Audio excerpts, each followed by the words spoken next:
আমার ভাইরা, উহুদের ময়দানে প্রথম পর্যায়ে মুসলমানেরা বিজয়ী হয়ে গেছে, কিন্তু আল্লাহর পয়গম্বর আদেশ করেছিলেন ওই পাহাড়ের মধ্যে যারা তীরন্দাজ ছিল 50 জন সাহাবী, আমরা জয়ী হই বা পরাজয় হই, সাবধান, পাহাড় ছাড়বে না, কারণ আমি পয়গম্বর জানি অপর দিক থেকে গোপনে কাফেররা আমাদের উপরে আক্রমণ করতে পারে। আল্লাহু আকবার বলেন। নবী যা জানে সাহাবীরা তা জানে না, জোরে বলেন ঠিক কিনা? कर दिया जंगे उहुद में मुस्तफा दंदा शहीद, ये शरीयत ये तरीक़त हमको मिलने के लिए। उहुদের ময়দানে পয়গম্বর দন্দান শহীদ করে দিলেন।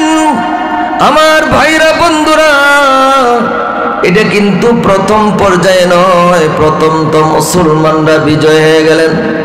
বিজয়ী হওয়ার পরে ওই যে পাহাড়ে 50 জন সাহাবী ছিলেন, তাদের সর্দার বলেছিল যে এখন তো আমাদের আর প্রয়োজন নাই, এখন আমাদের প্রয়োজন নাই, চলো আমরা যুদ্ধের মাঠে চলে যাই, ওখানে আমরা গনিমত আমরা কি করি, আহরণ করি, গনিমতের মালগুলি আমরা টুকায় টুকায় নিজেদের হাতে নিয়ে নেই। কিন্তু যিনি ছিলেন এই তীরন্দাজ বাহিনীর সর্দার, তার নিষেধাজ্ঞা অপেক্ষা করে সকলেই, দু একজন বাদে সকলেই যুদ্ধের মাঠে চলে গেল। এদিকে দুশ্মনেরা সুযোগ পাইয়া যে 2-3 জন পাহাড়ের উপরে ছিল, এদেরকে কতল করে তারা, আমার ভাইরা, হঠাৎ করে মুসলমানদের উপরে হঠাৎ আক্রমণ করে ফেলল। এইবার মুসলমানরা হঠাৎ আক্রমণ থেকে নিজেদেরকে বাঁচাইতে না পেরে এদিক সেদিক তারা পালায় চলে গেল। এদিকে পয়গম্বর, তার মুখের মধ্যে তীর বিদ্ধ হয়ে গেল মাথার কুলির ভিতরে। নবীজির ওই যে লোহার করা ছিল তা কপালের মধ্যে ঢুকে পড়েছে। নবীজি কোনো একটা গর্তের মধ্যে পড়ে গেছেন। আর শয়তান ঘোষণা দিছে, কাতালা মুহাম্মদ, মুহাম্মদ কতল হয়ে গেছে, কিন্তু এটা শয়তানের ঘোষণা। আমার ভাইরা, বন্ধুরা, লম্বা চূড়া ইতিহাসের মূল কথা হলো, নবীজিকে কোন রকমে এই গর্তের থেকে উপরে উঠাইলো, এক জায়গায় রেখে সাহাবীরা ঘোষণা দিলেন, না না, আমি যদি বলি আপনাদের ভালো লাগবে না। আরে মুসলমান, তোমার ভিতরে ইমানের চেতনার একটা চেতনা থাকবে, জিহাদ। হযরতে ওমর ফারুক রাদিয়াল্লাহু তাআলা আনহু তিনি বলেন, প্রতিটা মুনাজাতের ভিতরেই বলতেন, আল্লাহুম্মা রযুকনা শাহাদাতান ফি সাবিলিক ওয়াজআল মাউতিনা ফি বালাদি রাসূলিক। হে আল্লাহ, আমাকে শাহাদাতের মৃত্যু দিও, শহীদি মৃত্যু দিও। রব্বে কারীম, আমাকে মদিনা শহরে মৃত্যু দিও। কেন তিনি এই দোয়া করেছেন? হাবিবে কিবরিয়া, সরকারে দো আলম, রহমতের নবী, বরকতের নবী, তিনি বলেন, শাহাদতের মৃত্যু এমন মৃত্যু যে মৃত্যু হতে দেরি, জান্নাতে ঢুকতে দেরি হবে না। সুবহানাল্লাহ। আমার আল্লাহ বলেন, ওয়ালা তাকুলু লিমান ইয়াকতালু ফি সাবিলিল্লাহি আমওয়াত।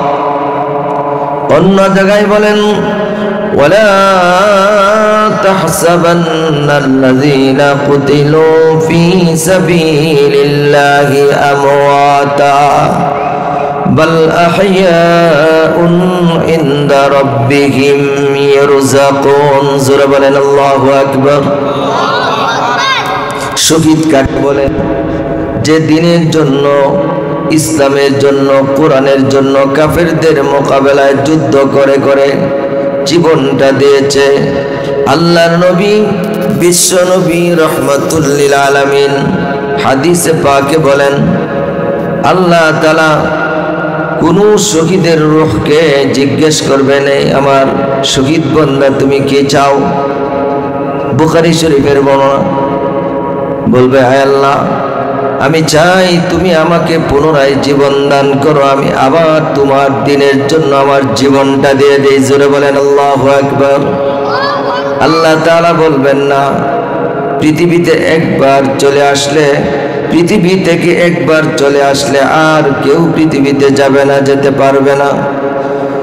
শহীদের রূহ বলবে, প্রভু আমাকে যদি তুমি 100 বার জীবন দান করো, 100 বারেই আমার এই জীবনটা তোমার ইসলামের জন্য, কোরআনের জন্য, কাফেরদের মোকাবেলায় যুদ্ধ করে করে জীবন দিতে রাজি আছি। শহীদ ছাড়া এমন আরজু আর কেউ করবে না। জোরে বলেন আল্লাহু আকবার। कर दिया जंग उहुद में मुस्तफा दंदा शहीद, कर दिया जंग उहुद में मुस्तफा दंदा शहीद, ये शरीयत ये तरीक़त हमको मिलने के लिए।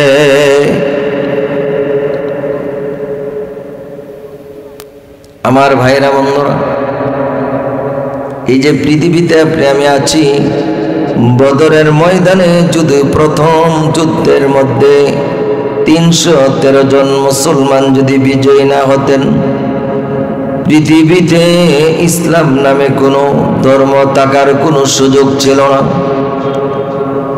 ইসলামের প্রথম যুদ্ধ হলো বদরের যুদ্ধ। যুদ্ধের আগের দিন রজনীতে আল্লাহর নবী, বিশ্ব নবী রাহমাতুল লিল আলামিন সিজদায় পড়ে রব্বে করিমের দরবারে আরজি পেশ করলেন, প্রভু এই যুদ্ধে যদি মুসলমান হেরে যায়, 313 জনের এই কাফেলাকে নিয়ে আমি বদরের ময়দানে উপস্থিত হয়েছি, আল্লাহ আমার এই 313 জনের কাফেলা যদি এই দুনিয়ার জমিন থেকে বিদায় হয়ে যায়, পৃথিবীতে ইসলাম থাকবে না, কোরআন থাকবে না। হে আল্লাহ, তুমি আগেই তো আমাকে ওয়াদা দিয়েছো, তুমি ফেরেশতা দিয়ে সাহায্য করবে। আল্লাহ আসমানি সাহায্য তুমি করবে। প্রভু গো, এই মুহূর্তে সময় হয়েছে, তুমি আমাকে সাহায্য করো। নবীজি সিজদায় পড়ে কান্দে আর চোখের পানিগুলি গড়ায় গড়ায় পড়ে। সিদ্দিক আকবর দৌড়ায় গিয়া বলে, নবীজি আর কাঁদতে হবে না, মাথা উঠান, মাথা উঠান। কিন্তু আপনি আমার পয়গম্বর রহমতুল লিল আলামিন, মাথা উঠায় না। আমার আল্লাহ বলেন, নবী গো, আমি তোমার জন্য আলাফিম মিনাল মালাইকাতি মুসাওয়িমিন, 3000 ফেরেশতার বাহিনী তোমার জন্য সাহায্য পাঠিয়েছে। জোরে বলেন সুবহানাল্লাহ। নবীজি এর পরেও মাথা উঠায় না, চোখের পানি ছেড়ে দিয়া বুক বেসে গেল। বদরের ময়দানের এই সিজদার জায়গাগুলি নবীর চোখের পানি দিয়া ভিজে গেল।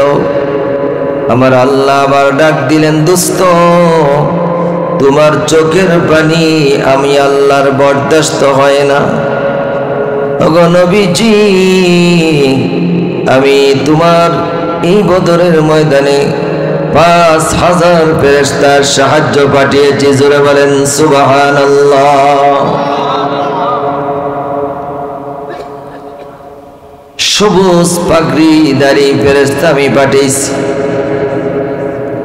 আমার ভাইরা, গভীর রাত্রে নবীর চোখের পানির বিনিময়ে 3000 নয় 5000 ফেরেশতা আসছে এই বদরের ময়দানে। নবীজি আগের দিন বলেছেন, এই জায়গায় আবু জাহেল নিহত হবে, এই জায়গায় উতবা, এই জায়গায় সায়েবা, এই জায়গায় উমাইয়া ইবনে খালদ। নবীজি জায়গাগুলি হাতের আঙ্গুল দিয়া ইশারা করে করে তিনি দেখাইলেন, এই জায়গায় সে মারা যাবে, ওই জায়গায় সে মারা যাবে। যুদ্ধের পরে দেখা গেল পয়গম্বর যেদিকে ইশারা করেছেন সেই জায়গায় ওই কাফেরগুলি নিহত হয়েছে। জোরে বলেন আল্লাহু আকবার। সেই তো রক্ত দিয়েছেন বদরের ময়দানে সাহাবায়ে কেরাম। আমার ভাইয়েরা বন্ধুরা, 313 জনের কাফেলা বদরের যুদ্ধে বিজয় লাভ করলেন। তাই তো আমার আল্লাহ বলেছেন, ওয়ালা তাহসাবান্নাল্লাযীনা কুতিলু ফী সাবিলিল্লাহি আমওয়াতা। যারা আমার রাস্তায় জীবন দিয়েছে, আল্লাহ তাআলা ডেকে ডেকে বলেন, ও আমার বান্দা বান্দিরা, যারা ইসলামের জন্য, কোরআনের জন্য কাফেরদের মোকাবেলায় জিহাদ করে জীবন দিয়েছে, তাদেরকে মৃত বলিও না, বরং সবাল আহইয়াউন ইনদা রাব্বিহিম ইরযাকুন। আল্লাহর দরবারে জীবিত এবং আল্লাহ তাদেরকে রিজিক দান করেন। জোরে বলেন সুবহানাল্লাহ। এমন জিহাদের আগ্রহ কার আছে? হাত তুলে দেখান যে আমি জিহাদ করে করে মারা যাব। হাত তুলে দেখান, উঁচু করেন, উঁচু করেন। নারায়ে তাকবীর বলেন, নারায়ে তাকবীর। আওয়াজ দিয়ে বলেন, নারায়ে তাকবীর। আরো জোরে, নারায়ে তাকবীর।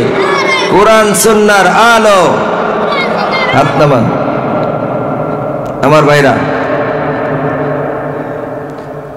তাবি ফারুক, যিনি দীর্ঘ সময়ের জন্য জিহাদের ময়দানে বের হয়ে গিয়েছিলেন, ফারুক তাবেঈ, লম্বা ইতিহাসের আমি সার সংক্ষেপ আপনাদেরকে বলতেছি। তিনি তার বিবিকে গর্ভবতী রেখে তিনি চলে গেলেন জিহাদের জন্য। লম্বা সময় জিহাদের ময়দানে কাটিয়ে দিলেন, অনেক বৎসর। এদিকে যুবতী স্ত্রী, সে বার্ধক্যে উপনীত হলো, তার পেটের থেকে ছেলে সন্তান জন্ম নিল, নামি দামি আলেম হলেন, মদিনার মসজিদের ইমাম হলেন, মদিনায় হাদিস পড়াইতেছিলেন। জোরে বলেন আল্লাহু আকবার। বহুদিন পরে, বহু বৎসর পরে ওই ফারুক, যিনি যুদ্ধের ময়দানে চলে গিয়েছিলেন, তিনি অনেক দিন পরে বাড়ির দিকে রওনা হলেন। আস্তে আস্তে গভীর রাত্র হয়ে গেল। গভীর রাত্রে তিনি অনুমান করে তার বাড়িটাকে চিনে তার বাড়িতে ঢুকলেন। বাড়িতে ঢুকে যেখানে ঘোড়া রাখা হয়, উট রাখা হয়, সেই ঘরের মধ্যে উট আর ঘোড়া রাখার জন্য উনি চেষ্টা করতেছেন।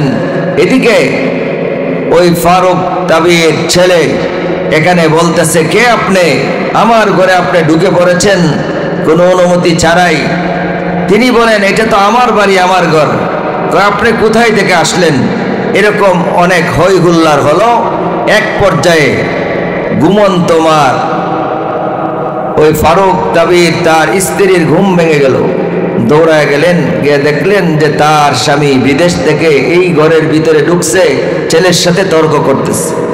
মা তখন বলল, বাবা, এটা তোমার আব্বু, সে জিহাদের ময়দানে চলে গেছিল, কাজেই তার সাথে ঝগড়া করিও না। বাবা থেমে গেলেন, সন্তান করে চলে গেলেন। এদিকে কিছুক্ষণের ভিতরেই আমার ভাইরা, স্বামী স্ত্রী দুইজনে অনেক লম্বা আলোচনা করতেছিলেন, গল্প গুজব। বহু বৎসর পরে স্বামী ঘরে আসলেন, এরই মধ্যে ফজরে আজান হয়ে গেছে। আর তাদের এই সন্তান মদিনার মসজিদের ইমাম, তিনি মসজিদে চলে গেলেন। মসজিদে নববীতে তিনি ফজরের নামাজের ইমামতি করলেন। সুবহানাল্লাহ। তার বাবা পিছনে নামাজ পড়লেন, কিন্তু বড় সুন্দর ছিল তার কোরআনে কারিমের তিলাওয়াত। এই ছেলের তিলাওয়াত বড় সুন্দর ছিল। তিনি কোরআন শরীফ থেকে তিলাওয়াত করতেছিলেন, ইযাস সামাউ ফাতারাত ওয়া ইযাল কাওয়াকিবু ইনতাসারাত।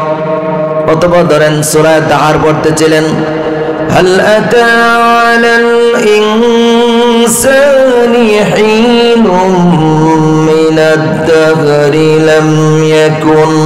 لم يكن شيئا مذكورا إنا خلقنا الإنسان من نطفة إنا خلقنا الإنسان من نطفة أمشاج نبتليه فجعلناه سميعا بصيرا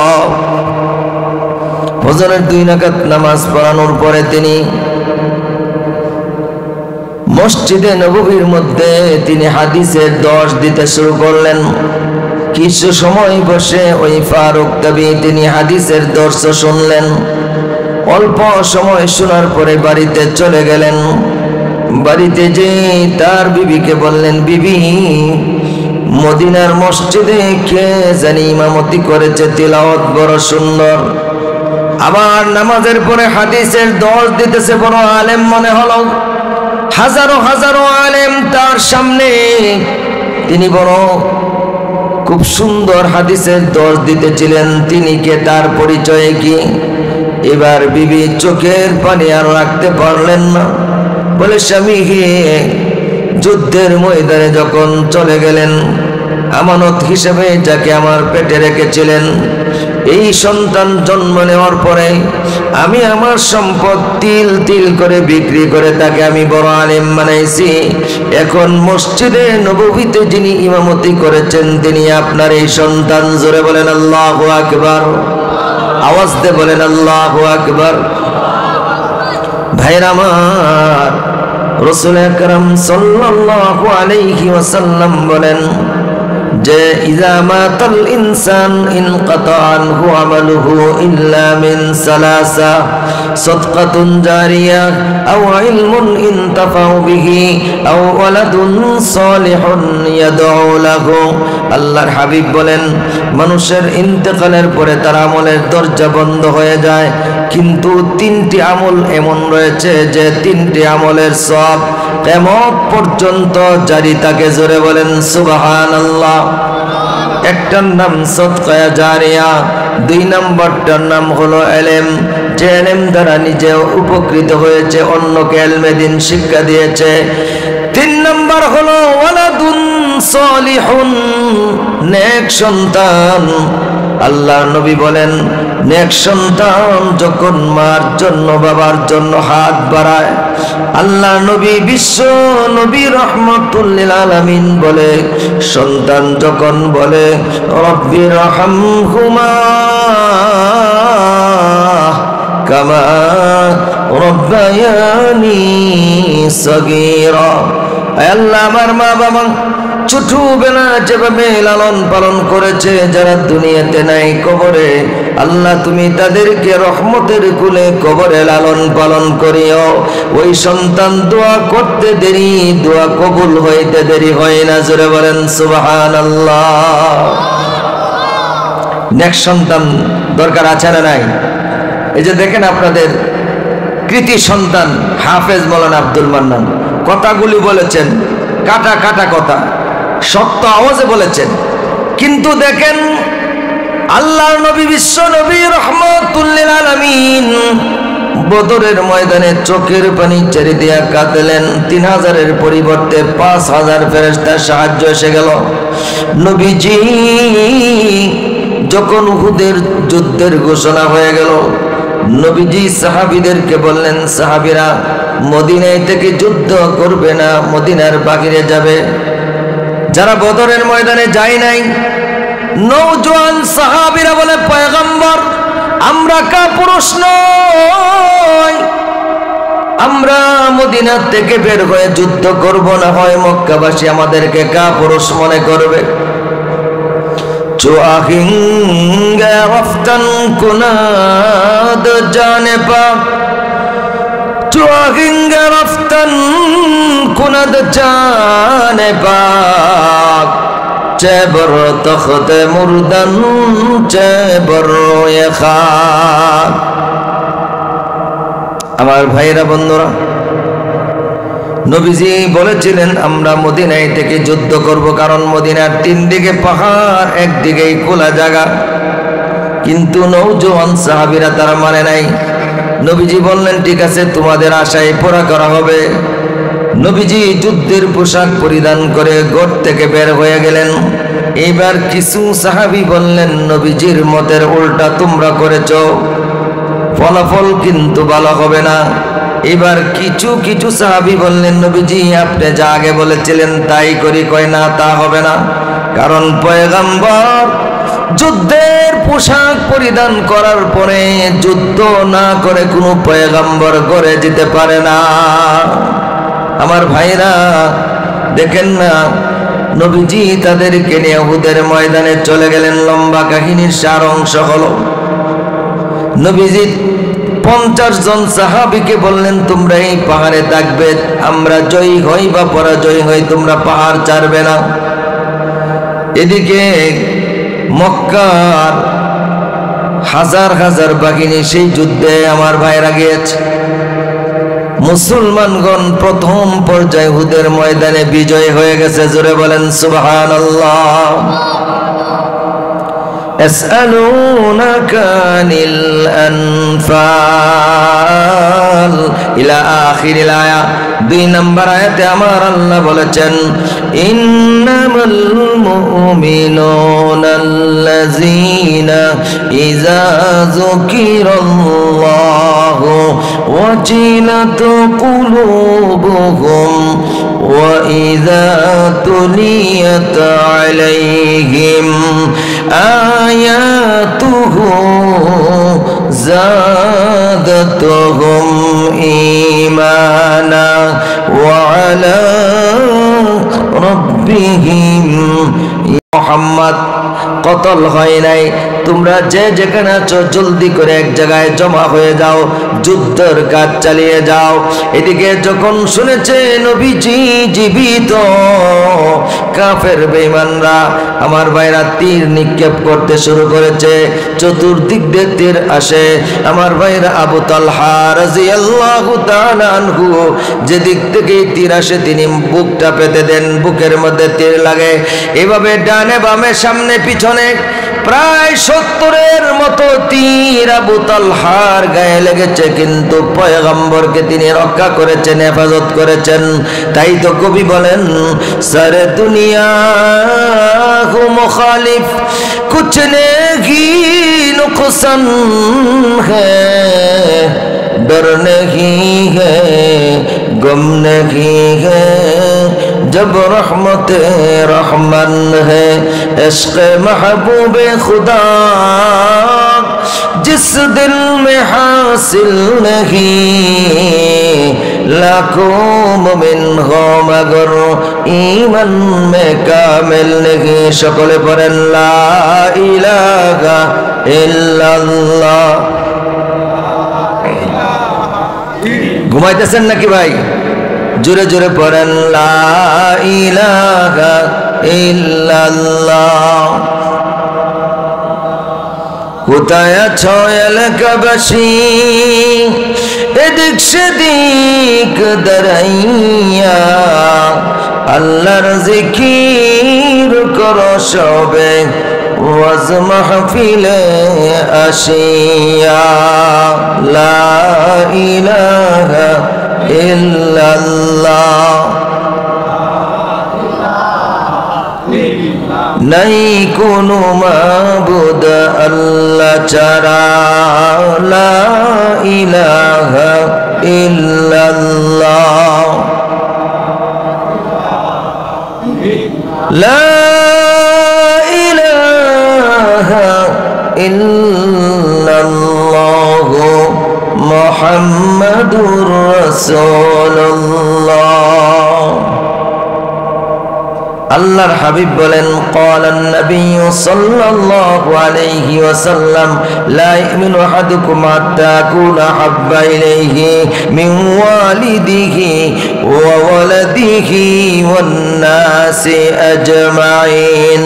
ওই ব্যক্তি কাটি মুমিন হতে পারবে না যে তার জীবন থেকে, তার সন্তান সন্ততি, মা বাবা, আপনজন থেকে সবচাইতে বেশি মহব্বত নবীকে না করবে, যতক্ষণ পর্যন্ত দুনিয়ার সবচাইতে আদরের স্ত্রীকে আমার ভাইরা নিজের জীবনের চাইতেও বেশি ভালোবাসতে হবে। কাকে? জোরে বলেন। নবীকে। কাকে বেশি ভালোবাসতে হবে? নবীকে বেশি ভালোবাসতে হবে, তাহলেই সে কাটি ঈমানওয়ালা হবে। হযরত উমর ফারুক বলে, নবীজি দুনিয়ার সবচাইতে বেশি আপনাকে মহব্বত করি, তবে আমার জানের চাইতে বেশি মহব্বত করি না।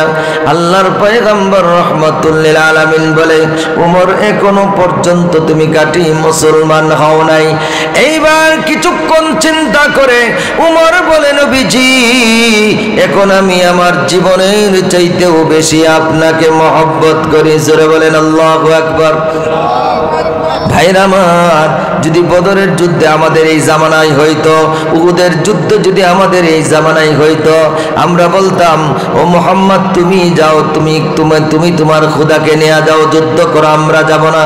কারণ আমরা জানি কিছু সংখ্যক মানুষ যদি জিহাদের ময়দানে যায়, আমরা যদি 300 জন হই আর দুশমন যদি 1000 হয়, তাহলে দেখা যায় তাদের অস্ত্রও বেশি, লোকও বেশি, তাদের বন্দুক, তাদের অ্যাটম বোমা অনেক বেশি, আমাদের কিছুই নাই, তাহলে আমরা মুঠেও যাইতাম না। কিন্তু আল্লাহর পয়গম্বর বলে, যুদ্ধ হয় অস্ত্রের বলে নয়, মুসলমানরা বিজয়ী হয় ঈমানের বলে। জোরে বলেন ঠিক না? মুসলমান বিজয় হয় কিভাবে? ঈমানের বলে। দেখেন উমর বলছে, আমি জীবনের চাইতে বেশি মহব্বত আপনাকে করি না। কিন্তু দেখেন এর বাস্তব একটা উদাহরণ আপনাদের সামনে, একটা ওয়াকিয়া বলতেছি ছোট করে। উমর রাদিয়াল্লাহু তাআলা আনহু একদিন খলিফাতুল মুসলিমিন হযরত আবু বকর সিদ্দিককে বললেন, আবু বকর আমার জিন্দেগীর সব আমল তুমি নিয়ে যাও, বিনিময়ে একটা রাত্রের আমল দিয়ে দাও। উমর বলে, কোন রাত্রের আমল দিব এটা আমাকে নির্দিষ্ট করে বলতে হবে। কয় না, নির্দিষ্ট করে বলা যাবে না। কয় তাহলে আমি রাজিও হব না। এবার উমর বলে, ও সিদ্দিক আকবর, যেদিন পয়গম্বর তোমাকে বলেছিল আবু বকর তুমি তোমার বাড়িতে অপেক্ষা করো, অন্য সাহাবীরা হিজরত করলেও তোমাকে একা হিজরত করতে হবে না, আমি পয়গম্বর তোমাকে সঙ্গে করে হিজরত করব। জোরে বলেন আল্লাহু আকবার। এই কথা বলার 6 মাস পরে নবীজি গভীর রজনীতে গিয়ে বললেন, ছোট্ট করে বললেন, আবু বকর। সঙ্গে সঙ্গে বলল, লাব্বাইক ইয়া রাসূলুল্লাহ। সঙ্গে সঙ্গে বের হয়ে গেলেন। নবীজি বললেন, আবু বকর এত গভীর রাত্রে ছোট করে তোমারে ডাক দিলাম, তুমি এত ছোট আওয়াজ কেমন করে শুনলে? তুমি কি ঘুমাও নাই? এইবার আবু বকর বলে, নবীজি যেদিন বলেছিলেন আমাকে নিয়ে হিজরত করবেন, ওই দিন থেকে 6 মাস রাতের বেলায় মুহূর্তের জন্য আমি বিছানায় ফিট লাগাই না। জোরে বলেন আল্লাহু আকবার। আবার আল্লাহ বলেন, ইন কুনতুম তুহিব্বুনাল্লাহ ফাত্তাবিউনি ইউহিব্বুকুমুল্লাহ ওয়া ইয়াগফির লাকুম যুনুবাকুম ওয়াল্লাহু গফুরুর রহিম। আল্লাহ বলেন, আল্লাহ তাআলা বলতেছে, তোমরা যদি আমি আল্লাহর ভালোবাসা চাও তাহলে মুহাম্মাদের অনুসরণ অনুকরণ করো। মুহাম্মাদের অনুসরণ অনুকরণ করলেই আমি আল্লাহকে মহব্বত করা হবে, ভালোবাসা হবে। বিনিময়ে আমি আল্লাহ তোমাদের জিন্দেগীর গুনাহ মাফ করে দিব, জান্নাতের ফয়সালা করে দিব। জোরে জোরে বলেন সুবহানাল্লাহ। উমর বলেছিল, ওগো সিদ্দিক আকবর, যেহেতু জানতেই চেয়েছেন আমি ওই রাত্রের ইবাদত আপনার কাছে চাই যে রাত্রে পয়গম্বর গারে সুরে আপনার উরাতের মধ্যে মাথা রেখে রহমাতুল লিল আলামিন ঘুমিয়ে পড়লেন। তুমি গর্তের চতুর্দিকে তাকিয়ে দেখো সাপের গর্ত দেখা যায়। এইবার তোমার জামা তোমার চাদর চিরে চিরে ওই সাপের গর্তগুলি তুমি বন্ধ করেছিলে, কিন্তু তোমার জামা কাপড় সব শেষ হয়ে গেলে আর একটা গর্ত বাকি থেকে যায়, তোমার আর কোনো কাপড় নাই যে ওই গর্তটা তুমি বন্ধ করবে। তুমি অবারগ হইয়া তুমি ভেবেছো আমি মরে যাই যাব, তবু রহমতুল লিল আলামিন দুনিয়ার জমিনে থাক। আমার আল্লাহ বলেন শুধু জুদাস, কবির কবিতা কিন্তু কোরআনেও আছে, শুধু জুদাস রহমাতাল লিল আলামিন মসজিদে শুধু আমারো ইয়া জমিন। আল্লাহ বলেন ওয়ামা আরসালনাকা ইল্লা রাহমাতাল লিল আলামিন। আমি আমার বন্ধুকে সারা জগৎবাসীর জন্য রহমত বানায় পাঠাইছি। জোরে বলেন সুবহানাল্লাহ। এদিকে ঠিকই নবীজির জীবন বাঁচাইবার জন্য সব গর্ত বন্ধ এক জায়গায় পা রেখে দিলেন। দীর্ঘ 500 বছর পর্যন্ত একটা সর্প এই গর্তের মধ্যে অপেক্ষায় ছিল। ঈসা রুহুল্লাহ বলেছিল সাপ আখিরি জামানার পয়গম্বরের দিক দিয়ে যখন হিজরত করবে এই গর্তের মধ্যে আশ্রয় নিবে, তুমি যদি ইচ্ছা করো ওই আখিরি নবীকে এই গর্তের মধ্যে দেখতে পারবে। এইবার সাপ চিন্তা করলো নবীজি যদি আজকে এখান থেকে চলে যায় তাহলে আমার আর দেখার সুযোগ হবে না। তাই সাপটা যেদিকেই যায় এদিকেই গর্ত বন্ধ, এক জায়গায় শুধু পা রাখা আছে। সাপ প্রথম মাথা দিয়া ঘষা দিল, কিন্তু আবু বকর পা সরাই না। এইবার রহমাতুল লিল আলামিনকে এক নজর দেখার জন্য সাপ দংশন করেছে। এইবার আবু বকর তারপরেও পাটা সরাই না। এইবার আবু বকর বিশ্বের যন্ত্রণায় কাঁদতেও পারে না, নবীজির ঘুম ভেঙে যাবে, কিন্তু পয়গম্বরের চেহারার মধ্যে চোখের পানি আমার ভাইয়ের অজান্তেই পড়ে গেছে। এইবার চোখের পানি গরম হয়, চোখের পানি পড়ার সঙ্গে সঙ্গে রহমাতুল লিল আলামিনের ঘুমটা ভেঙে গিয়েছে। ইমামাল আউয়ালিন আল আখিরিন বাহর সাদাকা রহমাতুল লিল আলামিন। এইবার নবীজি তাকায় দেখে আবু বকর কান্দে। জিজ্ঞাসা করে আবু বকর কি হয়েছে?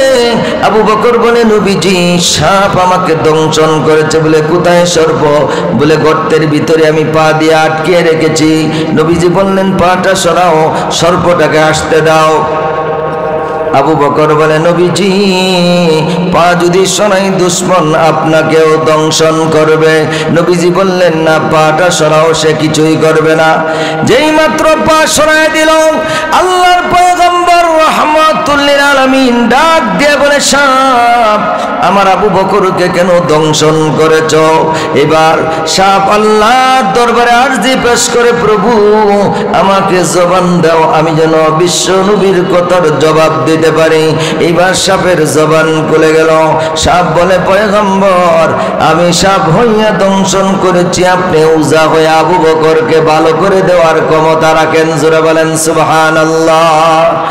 নবীজি তার জিহ্বা থেকে মুখের লালা বের করে দংশিত জায়গায় লাগায় দিলেন, চাপের বিষ পানি হয়ে গেছে। জোরে বলেন সুবহানাল্লাহ। এইবার নবীজি বলে ওরে সাপ তুমি যদি ধৈর্য ধারণ করতে, তাকে তুমি দংশন যদি না করতে, তাহলে আমার আল্লাহ তোমাকে এর চাইতে বেশি বিনিময় দান করত, কিন্তু তুমি ধৈর্য ধারণ করতে পারো নাই। এই জন্য হযরতে উমর ফারুক বলেন ওরে আবু বকর জীবন বাজি রেখে তুমি তোমার জীবনের প্রতি মায়া দয়া করো না। সবাই নিজের জীবনকে বাঁচাইতে চায়, আমি বাঁচতে চাই, আমি বাঁচতে চাই। সবাই নিজে বাঁচতে চায়, কয় কোটি টাকা যাক তবু আমার বাঁচার প্রয়োজন। কিন্তু আল্লাহ পাক রব্বুল আলামিন বলে তুমি বাঁচো, কিন্তু তোমার আমল যদি ভালো হয় তাহলে এই বাঁচাটা তোমার জন্য কল্যাণ, কিন্তু তোমার আমল যদি ভালো না হয় তাহলে বদ আমলের কারণে যত হায়াত বাড়বে ততই তোমার জাহান্নামের আযাব বাড়বে। জোরে বলেন ঠিক কিনা?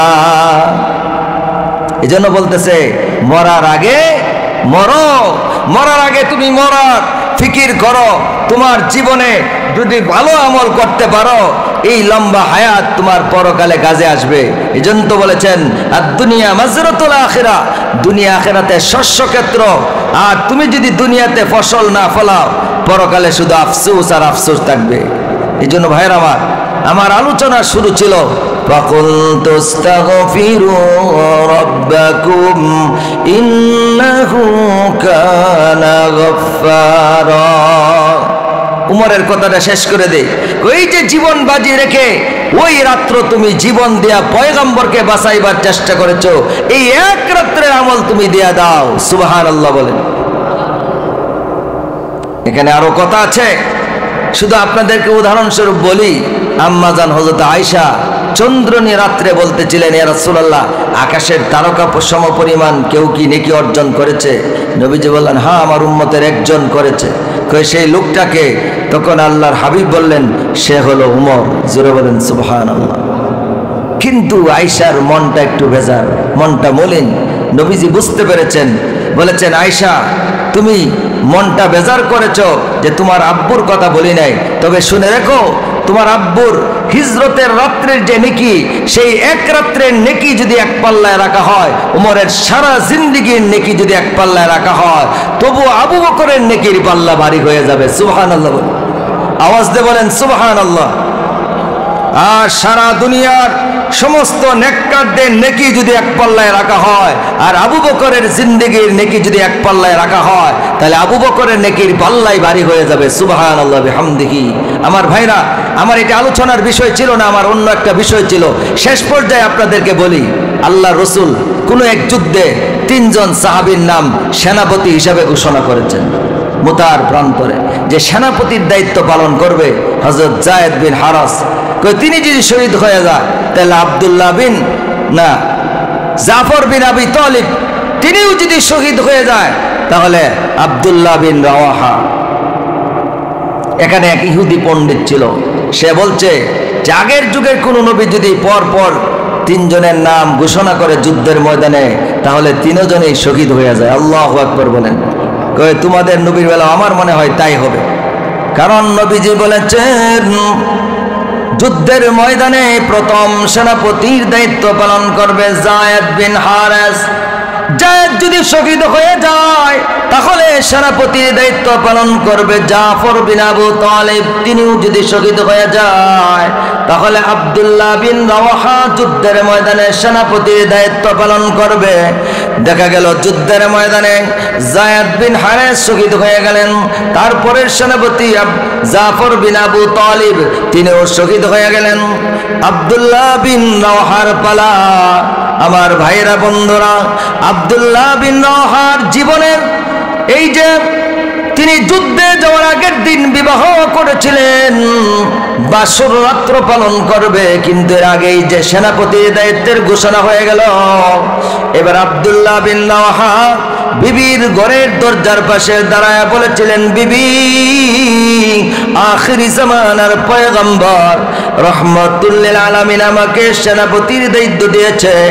আমি বিবাহ করার পরে যে আমি তোমার কোনো হক আদায় করতে পারলাম না, তুমি আমার প্রতি কোনো দাবি করিও না, কোনো দাবি রাখিও না রে বিবি, আমি চললাম।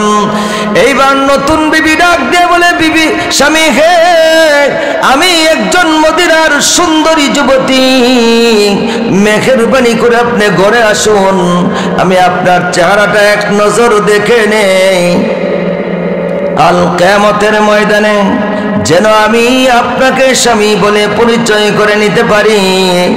কিন্তু আব্দুল্লাহ বিন রাওয়াহা বলে, বিবি রে, আমি যদি ঘরের ভিতরে ঢুকি, তাহলে তুমি আমাকে প্রেম নিবেদন করবে, ভালোবাসা দিবে, আমি আর যুদ্ধের ময়দানে যেতে পারবো না। বিবি বলে, স্বামী হে, শুধুমাত্র আপনার চেহারাটা এক নজর দেখে নিব, আপনিও আমাকে ভালো করে দেখেন নাই, আমিও আপনাকে ভালো করে দেখি নাই, এক নজর দেখবো, আপনি মেহেরবানি করে ঘরে আসুন। কিন্তু আব্দুল্লাহ বিন রাওয়াহা তিনি ঘরে যাই নাই, তিনি যুদ্ধের ময়দানে চলে গেলেন। কিন্তু যাওয়ার আগে বললেন, বিবি, তুমি যদি ধৈর্য ধারণ করতে পারো, তাহলে যে আল্লাহর জন্য আমি যুদ্ধ করতে